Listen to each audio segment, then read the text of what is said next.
పరాయి వాళ్ళు మోసం చేస్తే ఒక్కరోజు బాధపడి వదిలేస్తాం, కానీ మన అనుకున్న వాళ్ళు మోసం చేస్తే దానిని తట్టుకోవడానికి జీవితకాలమైనా సరిపోదు.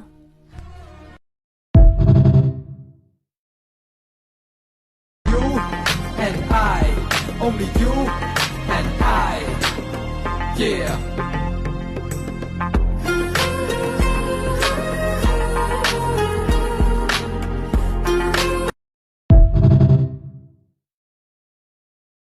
అబ్బాయిలు ఏమనుకుంటారంటే, ఓపెన్ గా మాట్లాడుతున్నాను, ఒక అందమైన అమ్మాయి వస్తే బాగుండు అనుకుంటారు. తెల్లగా ఉండే అమ్మాయి. ఈ మధ్య యూత్ మీటింగ్ లో కూడా చెప్పాను, నువ్వు కోరుకున్నట్లు తెల్లగా ఉండే అమ్మాయి వచ్చి మీ ఇంట్లో తిరుగుతూ ఉంటది, కానీ ఆ అమ్మాయి నిజంగా దేవుని నమ్ముకున్న బిడ్డ కాకపోతే, దైవికమైన ప్రమాణాలు లేకపోతే నీ జీవితం నల్లగా ఉంటది. ఆ అమ్మాయి మీ ఇంట్లో తెల్లగా తిరుగుతూ ఉంటది. ఎంత అద్భుతంగా ఉంది చూసారా? మీ జీవితం తెల్లగా